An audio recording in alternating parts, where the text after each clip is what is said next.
Hello दोस्तों, तो कैसे हो आप सभी। Welcome on my YouTube channel nursing life and education. आज का जो सेशन रहेगा वो रहेगा मेंटल स्टेटस एग्जामिनेशन। क्या होता है मेंटल स्टेटस एग्जामिनेशन, वो सारा आज अपन डिस्कस करेंगे। ये टॉपिक बहुत इंपॉर्टेंट है, ये यूनिवर्सिटी एग्जाम में भी पूछा जाता है और आपके जो प्रैक्टिकल फाइल्स बनाई जाती है उसमें भी बहुत ज़्यादा इंपॉर्टेंट होता है। आपकी जब भी साइकेट्रिक हॉस्पिटल में ड्यूटी लगेगी तो आपको वहाँ पे बोला जाएगा कि मेंटल स्टेटस एग्जामिनेशन कीजिए, पेशेंट का एमएससी बनाइए। ठीक है, तो ये बहुत ही ज़्यादा इम्पॉर्टेंट है। ठीक है, तो इसके दौरान जो भी यूनिवर्सिटी एग्जाम में पूछे गए वो सारे क्वेश्चंस मैं आपसे डिस्कस करता हूँ। ठीक है, फर्स्ट है राइट शॉर्ट नोट्स लिखना है अपन को। डिफाइन मेंटल स्टेटस एग्जामिनेशन, मतलब कि जो मेंटल स्टेटस एग्जामिनेशन है उसको क्या करना है, डिफाइन करना है कि क्या होती है। Second, list down the component of the mental status, मतलब कि जो मेंटल स्टेटस एग्जामिनेशन के जो कंपोनेंट्स है उनको भी मतलब कि डिस्क्राइब करना है। ठीक है, डिस्कस रोल ऑफ नर्स, मतलब कि जो नर्स होती है उसका क्या रोल रहता है वो डिस्कस करना है। सेकंड क्वेश्चन, ये देखिए क्वेश्चंस इंपॉर्टेंट है, कब कब पूछा गया है वो सारा देखिए आप। देखिए एक तो 2010 में पूछा गया है, ठीक है, 17 में पूछा गया है, 16 में पूछा गया है। ठीक है, और वैसे बताऊँ आपके लिए बहुत ज़्यादा इंपॉर्टेंट इसलिए है क्योंकि आप जब भी साइकेट्रिक हॉस्पिटल में ड्यूटी लगेगी आपकी, तो वहाँ पे आपको पेशेंट की एमएससी बनानी पड़ेगी, मिनिमम 5 एमएससी बनानी पड़ेगी। तो आपके लिए बहुत ही ज़्यादा बेनिफिशियल है ये। ठीक है, और अगर मेरे चैनल पे आप नए हो तो इसको सब्सक्राइब कीजिए। वीडियो आपको अच्छा लगता है इसको लाइक कीजिए। अगर इसमें कुछ भी दिक्कत आती है वीडियो के दौरान तो आप इसको कमेंट सेक्शन में कमेंट कीजिए। तो आज का जो सेशन है वो स्टार्ट करते हैं इंट्रोडक्शन से। Mental status examination is use to identify the persons present mental status, मतलब कि जो हमारा पेशेंट है, हमारे पास जो पेशेंट आया है उसका जो प्रेजेंट मेंटल स्टेटस है उसको चेक करने के लिए हम किसका यूज करेंगे, एमएससी का यूज करेंगे। ठीक है, MSc is the descriptions of the patients appearance, मतलब कि देखिए जो ये एमएससी होती है इसके अंदर किसका डिस्क्रिप्शन होता है, इसके अंदर हम पेशेंट का अपीयरेंस देखते हैं। ठीक है, इसकी स्पीच देखते हैं, एक्शंस देखते हैं, थॉट देखते हैं। ठीक है, मतलब कि कब देखते हैं, ये इंटरव्यू के दौरान देखते हैं अपन उसका। ठीक है, मैं बताऊंगा अभी आपको कि इसके दौरान हम क्या क्या कौन कौन सी चीज़ें देखते हैं। इसकी डेफिनेशन देखते हैं। Mental status examination is a standardize format in which the clinicians record, मतलब कि ये एक प्रकार का स्टैंडर्ड है। स्टैंडर्ड का मतलब क्या होता है कि इसके अंदर क्या होता है कि कुछ बेसिक चीज़ें रखी गई है। ठीक है, मतलब कि ये प्रूव्ड है। अगर किसी भी पर्सन का अगर हमें मेंटल स्टेटस एग्जामिनेशन करना है तो ये स्टेप्स हमें क्या करनी पड़ेगी, फॉलो करनी ही पड़ेगी। फॉर एग्जांपल जैसे जनरल अपीयरेंस उस पेशेंट का देखना पड़ेगा, उसका थॉट देखना पड़ेगा, उसकी स्पीच देखनी पड़ेगी, उसका ओरिएंटेशन देखना पड़ेगा, उसका कॉन्शियसनेस देखना पड़ेगा। ठीक है, उसका जजमेंट देखना पड़ेगा। ठीक है, उसकी इनसाइट देखनी पड़ेगी।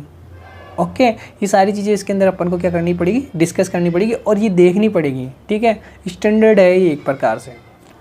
फिर आता है, अब ये हम रिकॉर्ड कहाँ से प्राप्त कर सकते हैं, जो क्लिनिकल रिकॉर्ड होते हैं वहाँ से प्राप्त कर सकते हैं। साइकेट्रिक साइन एंड सिम्टम्स, मतलब कि साइकेट्रिक हॉस्पिटल में गए तो पेशेंट का साइन एंड सिम्टम्स मैंने नोटिस किए, उससे शो कर सकते हैं। Present at the time of the interview. ठीक है, एग्जाम्पल के लिए जैसे मूड, जैसे कि मैंने सारी चीज़ आपको बता दी, डिप्रेशन, कॉग्निटिव फंक्शंस हो गया, डिलीरियम, डिमेंशिया, ये तो क्या होता है डिजीज़ के पार्ट है। ये किससे पता चलेगी अपन को, क्लिनिकल फीचर से पता चलेगी। ठीक है, पेशेंट की एमएससी बनाएगी उससे अपन को सब कुछ सारा डिजीज कंक्लूजन है ना वो निकल जाएगा। फिर आता है इसके कंपोनेंट्स, क्या क्या कंपोनेंट्स इसके अंदर यूज किए जाते हैं। ठीक है, ये इंपॉर्टेंट है, थोड़ा आपको इनको याद रखना। ठीक है, हो जाएंगे, आप 3-4 बार पढ़ोगे इनको तो आराम से याद हो जाएंगे। और जब आप हॉस्पिटल में ड्यूटी करोगे ना, प्रैक्टिकली चीज़ों को देखोगे ना तो आपको बहुत ही अच्छे से याद रहेगा, मतलब कि लाइफ टाइम मेमोरेबल रहेगी चीज़ें। ठीक है, फॉर एग्जांपल देखिए फर्स्ट इसमें क्या देंगे, जनरल अपीयरेंस देखेंगे, मतलब कि जो हमारा पेशेंट है उसका जनरल अपीयरेंस क्या है। मैं सारा बताऊंगा, बस आपको यहाँ पे नाम याद रखना है। आपको एक बार नाम देख लीजिए, इनको एक एक करके मैं सबको डिस्क्राइब करूँगा। ठीक है, उसका मतलब कि बिहेवियर चेक करेंगे, स्पीच देखेंगे। ठीक है, कैसा बोल रहा है, टोन, वॉल्यूम, प्रेशर, इसका चेक करेंगे। ठीक है, मूड देखेंगे, मूड बोले तो उसका इमोशंस कैसे हैं। ठीक है, फिर इसके थॉट प्रोसेस देखेंगे, मतलब कि थॉट लूजनिंग ऑफ थॉट तो नहीं है, मतलब कि उसका थॉट प्रोसेस मतलब कि एक सेंटेंस को दूसरे सेंटेंस से कनेक्ट कर पा रहा है, नहीं कर पा रहा। ठीक है, परसेप्शन का मतलब ऑडिटरी हो गया। ठीक है, ऑप्टिक हो गया, ऑल्फैक्टरी हो गया, गेस्टेटरी हो गया और स्किन का बोले तो टैक्टाइल हो गया। ठीक है, फिर आता है ओरिएंटेशन। ओरिएंटेशन का मतलब होता है कि उस पेशेंट का क्या पता होना चाहिए, टाइम, प्लेस और पर्सन का पता होना चाहिए, टीपीपी का पता होना चाहिए पर्सन का। ठीक है। फिर आता है ओरिएंटेशन हो गया, फिर होता है कॉन्शियसनेस। कॉन्शियसनेस का मतलब होता है उसका टाइम प्लेस पर्सन विथ उस पर्सन के अंदर जो पेन स्टिमुलाई होते हैं वो उसके अंदर क्या होनी चाहिए, प्रेजेंट होनी चाहिए। अगर हम उसको पिंच कर रहे हैं तो उसको पेन होना चाहिए, ठीक है। अब आता है इंसाइट। इंसाइट का मतलब क्या होता है, पेशेंट को अपनी जो मेंटली स्टेटस है ना उसका पता होना चाहिए कि मुझे पता है कि मैं ये जो एक्टिविटीज़ कर रहा हूँ वो गलत है, ठीक है, सोशली एक्सेप्टेबल नहीं है जो मैं एक्टिविटी कर रहा हूँ। उसको अगर पता है तो वो क्या है, उसके अंदर इंसाइट प्रेजेंट है। अगर उसको नहीं पता तो वो क्या होगी, इंसाइट एब्सेंट होगी उसके अंदर पेशेंट के अंदर, ठीक है। फिर आता है जजमेंट। जजमेंट का मतलब होता है कि वो डिसीजन मेकिंग कैसे कर पाता है, ठीक है, अकॉर्डिंग टू सिचुएशन। उसको मतलब कुछ सिचुएशंस दी जाएगी पेशेंट को, फिर उसको पूछा जाएगा कि आप इस जगह क्या करोगे, ठीक है। फिर आता है मेमोरी। मेमोरी के अंदर उसका मेमोरी लॉस हो गया, ठीक है। कौन सी मेमोरी लॉस हो गई वो अपन इसके अंदर पढ़ेंगे, ठीक है। फर्स्ट देखते हैं जनरल अपीयरेंस एंड बिहेवियर। मतलब कि जनरल अपीयरेंस क्या होता है, मतलब कि जब भी आप एमएससी बनाएंगे तो जनरल अपीयरेंस के अंदर क्या क्या चीज़ें अपन देखेंगे पेशेंट के अंदर, ठीक है। It include physique. फिजिक का मतलब होता है कि उसकी बॉडी को पूरा ऑब्जर्व करना है, हेड टू टॉय उसका क्या करना है, ऑब्जर्वेशन करना है।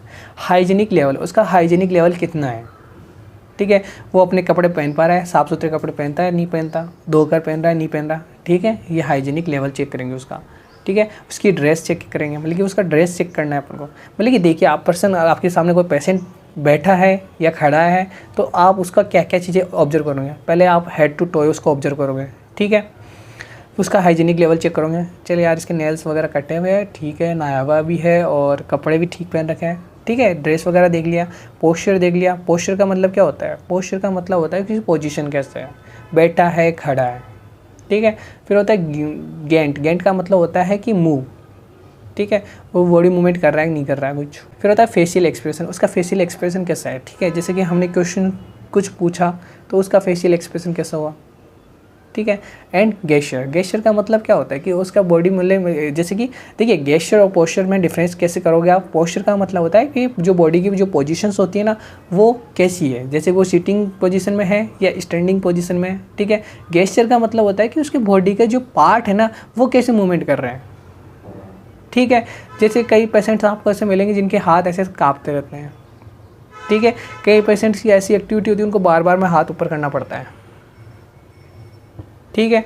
कई पेशेंट्स की जो नेक होती है ना वो ऐसे ऐसे करती रहती है, ठीक है। तो ये होता है गेस्चर। फिर आता है जनरल बिहेवियर। जनरल बिहेवियर में क्या करेंगे आप, एटीट्यूड टुवार्ड्स द एग्जामिनर। मतलब कि जो हमारा पेशेंट है उसका मतलब कि एग्जामिनर के लिए कैसा एटीट्यूड है उसका, ठीक है। वो आपसे टॉकिंग अच्छे से कर पा रहा है नहीं कर पा रहा, ठीक है। वो आपको क्या मतलब कि तवज्जो दे पा रहा है नहीं दे पा रहा है, मतलब कि आपको वो रिस्पेक्ट कर रहा है नहीं कर रहा है, ठीक है।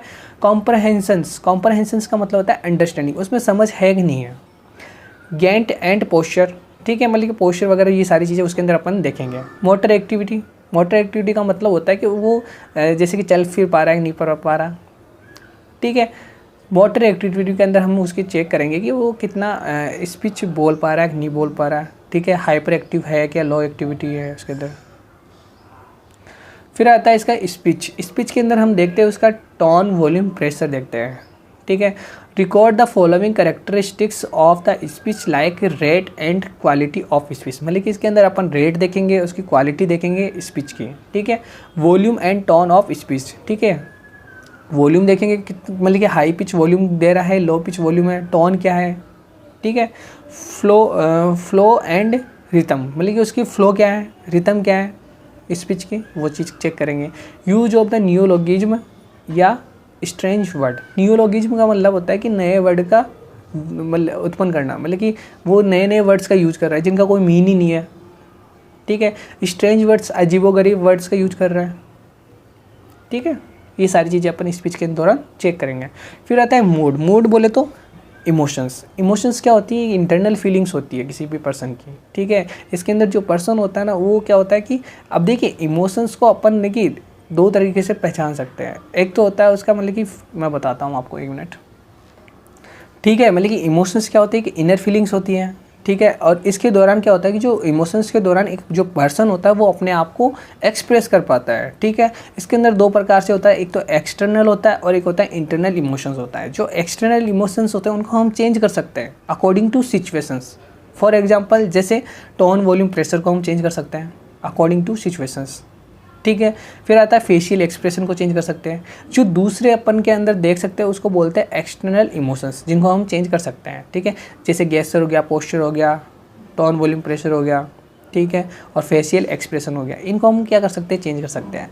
सेकेंड आता है इंटरनल इमोशंस। इंटरनल इमोशंस ऐसे इमोशंस होते हैं जिनको हम चेंज नहीं कर सकते हैं। जैसे कि अभी आपको गुस्सा आ रहा है, ठीक है, तो आप क्या होगा, जो भी आपकी जो हार्ट रेट हो गई, रेस्पिरेटरी रेट हो गई, ठीक है, ये क्या हो जाएगी, इंक्रीज हो जाएगी, ठीक है। आपका स्लीप डिस्टर्बेंस हो जाएगा, तो आप इनको चेंज नहीं कर सकते हैं, ठीक है। एपेटाइट हो गया, आपको भूख कम लग रही है, ठीक है। अब इसमें क्या दिया, the record the following characteristics of the mood, मतलब कि क्या क्या कैरेक्टरिस्टिक्स होने चाहिए एक मूड के। Whether mood is the appropriate, मतलब कि उसका देखिए अप्रोप्रिएट है कि नहीं है, या अप्रोप्रिएट या इनअप्रोप्रिएट है। कॉन्ग्रेट, कॉन्ग्रेट का मतलब होता है फेवरेबल, मतलब कि जो सूटेबल कंडीशन है उसके अकॉर्डिंग है कि नहीं है। या इनकॉन्ग्रेंट, अनसूटेबल है, ठीक है। लेबाइल, लेबाइल का मतलब क्या होता है, चेंजेबल इमोशंस, मतलब कि कभी कभी तो वो जैसे किसी पर्सन से अपन एक्सपेक्टेशन करते हैं कि हम इसको ये चीज़ बताएंगे तो ये क्या करेगा, गुस्सा करेगा, ठीक है। तो वो हम उसको वो चीज़ या वो थॉट्स बताते हैं या वो बात बताते हैं उससे, तो उसका हम ये सोचते हैं कि उसको क्या होना चाहिए, गुस्सा आना चाहिए, बट उसको गुस्सा नहीं आता है। लेबाइल का मतलब होता है चेंजेबल इमोशंस, कभी तो वो गुस्सा करता है, कभी वो क्या होता है, गुस्सा नहीं करता है, ठीक है। मतलब कि उसका कोई, मतलब कि अकॉर्डिंग टू सिचुएशन उसका कोई कंट्रोल नहीं होता खुद के ऊपर, वो चेंजेबल रहता है, ठीक है। फिर होता है ब्लंट, ब्लंट का मतलब होता है जैसे कि किसी के अंदर हम एक्सपेक्टेशन करते हैं कि अगर हम ये चीज़ उससे पूछेंगे तो वो इमोशनल होकर अपन को ये चीज़ इतनी बताएगा, लेकिन वो उसके अकॉर्डिंग नहीं बताकर वो उसका 60% ही बता पाता है, मतलब कि इमोशंस शो कर पाता है, समझ रहे हो। ये मैं ना इनके मतलब कि ये जो टर्मिनोलॉजी है ना, इनकी एक अलग से क्लास लूँगा, वो बहुत ज़्यादा इंपॉर्टेंट रहेगी, हर एक टर्मिनोलॉजी उसके अंदर मैं इंक्लूड करूँगा, ठीक है। फिर आता है लेबाइल हो गया, ये हो गया ब्लंट हो गया, हैप्पी और सैड इट्स, मतलब कि वो हैप्पी रहेगा, सैड रहेगा, ये सारी चीज़ें इसके अंदर इमोशंस के दौरान हम उसका चेक करेंगे। फिर आता है थॉट, थॉट का मतलब होता है record the presence of abnormal thought like the delusion. देखिए जो थॉट जो प्रोसेस होती है इसके अंदर डिल्यूजन देखेंगे। डिल्यूजन का मतलब क्या होता है, फिक्स, फॉल्स, बिलीव। फिक्स मतलब कि ऐसा पर्सन जो है ना, मतलब कि ऐसे सोचे कि उसको घर वाले उसके क्या कर रहे हैं, मारने की कोशिश कर रहे हैं उसको, उसकी वाइफ है जो उसको किल करने की कोशिश कर रही है, ठीक है, उसको धोखा दे रही है, तो ये क्या हो गया, डिल्यूजन हो गया, ठीक है। जो डिल्यूजन्स के टाइप्स है वो हम पढ़ाएंगे आगे, जैसे कि ग्रैंडियोसिटी हो गया, ठीक है, कंट्रोल ऑफ डिल्यूजन हो गया, ठीक है। तो सारी चीज़ें अपन आगे डिस्कस करेंगे एक एक करके। फिर आता है फोबिया, जैसे कि किसी को वाटर से फोबिया होता है तो उसको हाइड्रोफोबिया बोलते हैं। क्लस्ट्रोफोबिया बोले तो किसी को बंद स्पेस से डर लगता है, तो उसको हम सारी चीज़ें फोबिया उसका चेक करेंगे, ठीक है। फिर आता है हाइड्रोकॉन्ड्रोसिस। हाइड्रोकॉन्ड्राइसिस का मतलब होता है कि जो पर्सन है उसके अंदर कोई माइनर सिम्टम्स शो हो रहे हैं, बट वो उनको क्या कर लेगा, बड़े लेवल पर सोचेगा। फॉर एग्जांपल उसको जैसे कि उसका कोई रिलेटिव था तो उसको क्या हाथ में दर्द हुआ था, उससे क्या हो गई, उसकी डेथ हो गई, ठीक है। उसके तो क्या कैंसर वगैरह या कुछ भी था, उसकी डिजीज़ कंडीशन ऐसी थी। अब उसको तो नॉर्मल दर्द हुआ, पर उसको ये चिंता होने लग गई कि यार मेरे को भी कहीं मेरी डेथ नहीं हो जाए, तो वो बार बार चेकअप कराता है। Flight of idea, flight of ideas का मतलब होता है कि वो जो पर्सन है वो किसी भी एक थॉट पे मतलब कि पर्टिकुलर टाइम के लिए रुकता नहीं है, बार बार नए नए थॉट्स उसके माइंड के अंदर आते रहते हैं, ठीक है।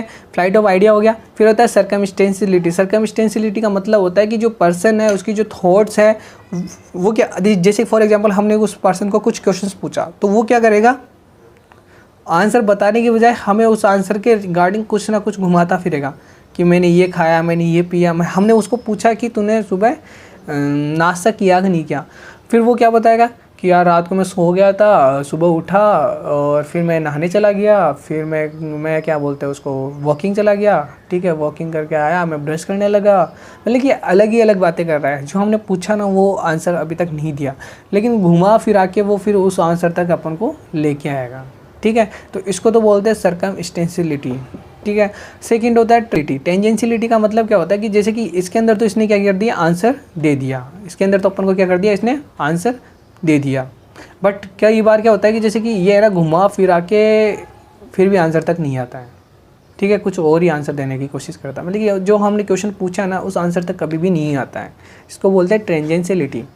एक होता है ऑटिज्म। ऑटिज्म का होता है फैंटेसी, मतलब कि खुद के अंदर ही अंदर बहुत कुछ खुश होना, दुनियादारी से कोई मतलब नहीं रखना, ठीक है। और दुनिया को ऐसा समझना है कि तो ये तो कुछ और ही है, ठीक है, मेरे लायक है ही नहीं, समझ रहे हो, ये होती है ऑटिज्म, मतलब कि खुद की दुनिया में मस्त रहना। एक होता है क्लंग एसोसिएशन। क्लंग एसोसिएशन का मतलब क्या होता है कि क्लंग एसोसिएशन का मतलब होता है कि मतलब कि रिलेटेड वर्ड्स का यूज़ करना बार बार। फॉर एग्जांपल जैसे कि मेस हो गया, पेस हो गया।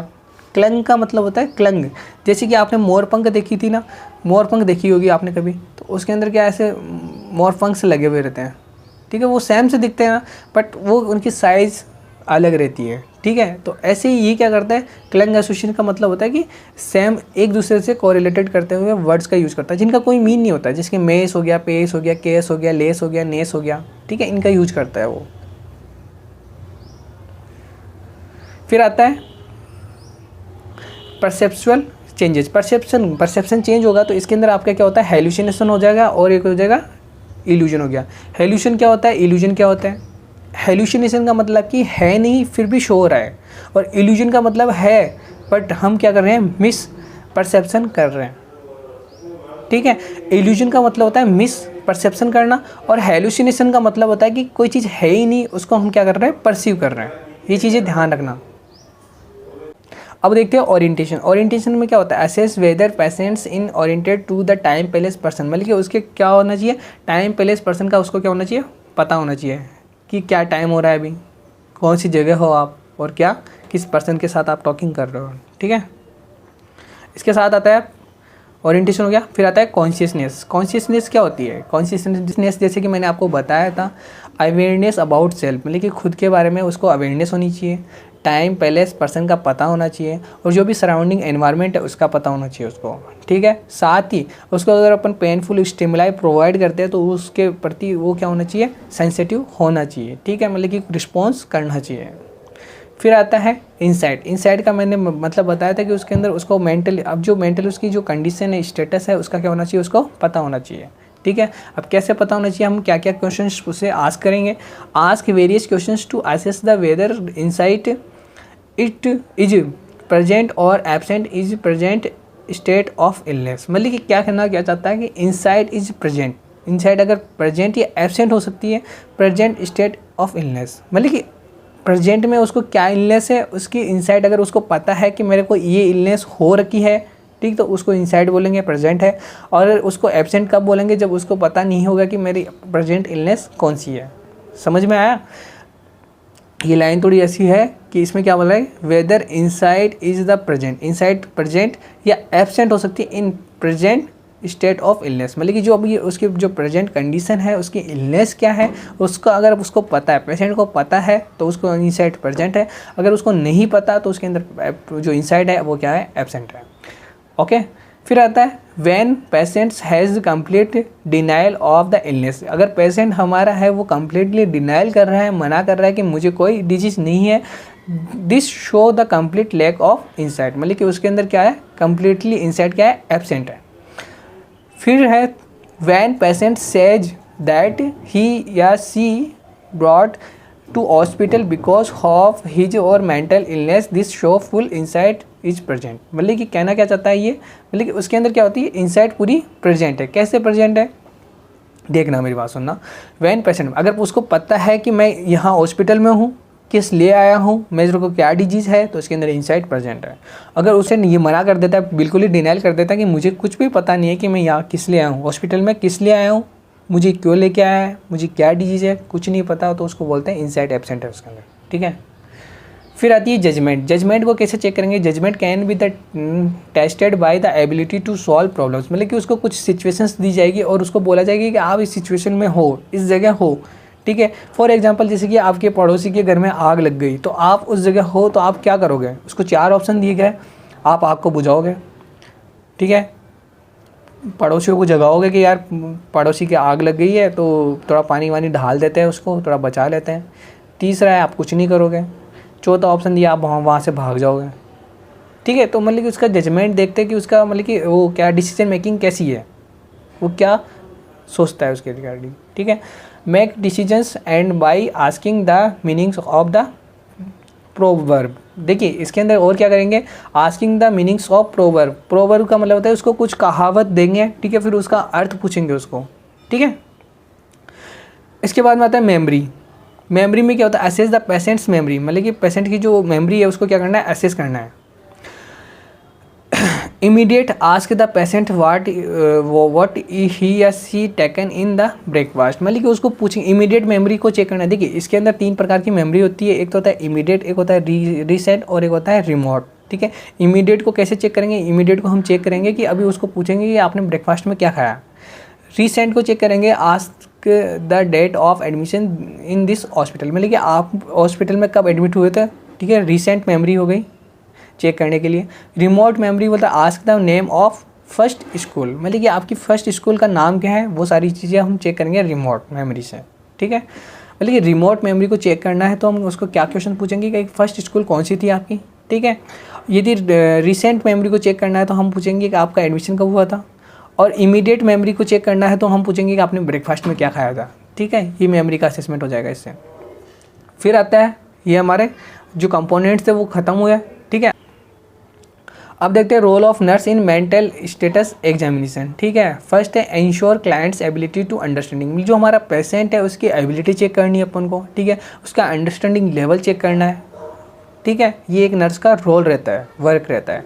नर्स एटीट्यूड एंड अप्रोच, मतलब कि एक नर्स का क्या एटीट्यूड रहना चाहिए एक पेशेंट से टॉकिंग करते समय, वो अपना प्रॉपर IPR मेंटेन कर पा रहा है नहीं कर पा रहा। ठीक है, कौन कौन सी अप्रोच का वो यूज कर रहा है।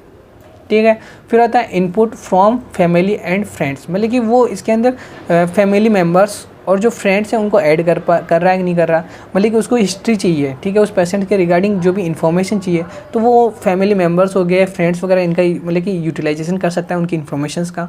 लेकिन